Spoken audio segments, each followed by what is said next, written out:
Let me describe a situation, and if this feels a little too accurate, yeah, that's the point. It's the end of the month, your bills are paid, you didn't do anything crazy with money. But somehow, your checking account is lower than you expected. You didn't buy a car. You didn't go on vacation. You didn't make some massive financial mistake. It was just a bunch of small stuff. A few Amazon orders, some food delivery, subscriptions you barely use, a couple I deserve this moments. And when you add it all up, it's about $300 a month, which feels harmless, manageable, normal. But here's the thing. That one habit, the way most people casually let $300 slip away every single month, is quietly costing them $250,000 over their lifetime. And almost nobody talks about it that way. My name is Bem, and I spend way too much time thinking about personal finance, investing, and the small money decisions that quietly shape your entire future. If you're someone who feels like you make decent money, but somehow never seem to get ahead, make sure to hit the subscribe button and give this video a thumbs up. Because today, we're not talking about lattes or avocado toast. We're talking about the single most common $300 habit. That looks innocent, feels justified, and slowly sabotages long-term wealth. Most people think wealth is about big decisions. Buying the right house, picking the perfect stock, getting a high-paying job, and those things matter. But here's what most people don't realize. Your financial future is usually decided by boring, repeatable behaviors, not dramatic moments, and the most dangerous ones are the habits that don't feel expensive. Because $300 doesn't feel like a problem until you zoom out. Now, I want to be very clear. This isn't about one specific purchase. For some people, it's eating out. For others, it's online shopping. For others, it's subscriptions, upgrades, convenience spending, or lifestyle creep. The habit is this: spending $300 a month on things that don't meaningfully improve your long-term happiness or financial security, and doing it automatically. Not intentionally, not consciously, just by default. And look, I'm not anti-spending, but unconscious spending is where money goes to die. Okay, let's do the math, because this is where people's brains usually short-circuit. $300 per month x 12 months equals $3,600 per year. Now, most people stop here and think, yeah, $3,600 is annoying, but it's not life-changing.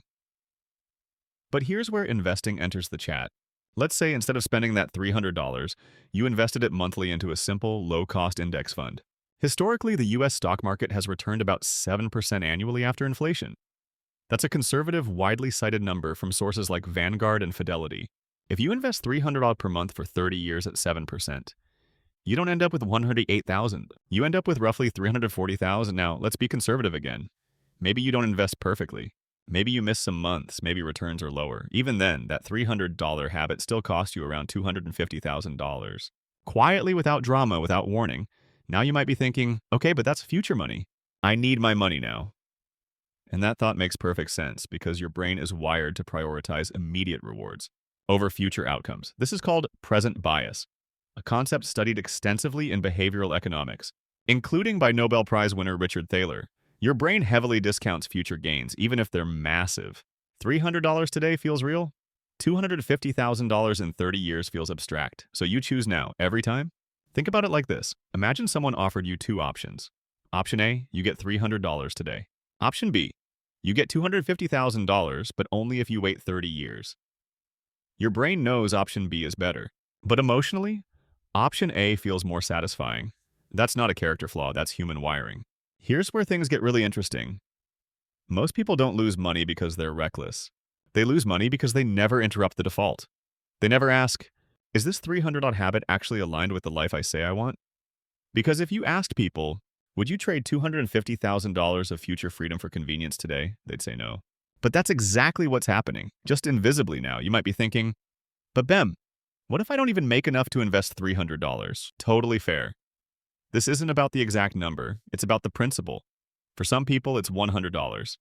For others, it's $500. For higher earners, it's way more. The habit scales with income. Lifestyle creep doesn't ask permission, it just fills whatever space you give it. I once spoke to someone making over $90,000 a year. No debt, no kids, no expensive hobbies, and they genuinely couldn't figure out why they felt stuck.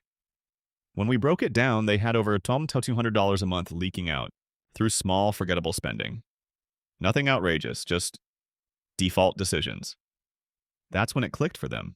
It wasn't about earning more, it was about directing money intentionally. Here's what most people don't realize. The real cost of that $300 habit isn't just the money, it's what the money represents. That $250,000 could be Years of freedom. A paid-off home earlier, less stress, more flexibility. The ability to say no to things you hate. So when people say it's just $300, what they're really saying is, I'm trading future freedom for present comfort. All right, let's make this practical. Here's what you can do starting today. Step 1. Find the invisible $300. Go through the last 60 days of spending, not with judgment, with curiosity. Look for patterns, not guilt. Step 2. Ask one question. For each category, ask, would future me thank me for this? If the answer is no, that's your opportunity. Step 3. Redirect, don't eliminate. You don't have to cut everything, redirect some of it. Even 150 some invested consistently makes a massive difference. Step 4. Automate the investment so willpower isn't required. Because discipline is unreliable, systems are not. Here's the shift that changes everything. Wealth isn't about restriction, it's about alignment. When your spending matches your values, money stops feeling stressful. And when your money works for you instead of disappearing quietly, everything changes. Look, nobody ruins their future in one big decision. They do it through small, repeated habits that feel harmless. But the good news? That works both ways. The same $300 habit that quietly costs you $250,000 can also quietly build it. So if this video made you look at your money differently, hit that thumbs up. It tells the algorithm this content actually helps people. Subscribe if you want more straight talk finance without the fluff. And remember, you don't need to be perfect. You just need to be intentional. I'll see you in the next one.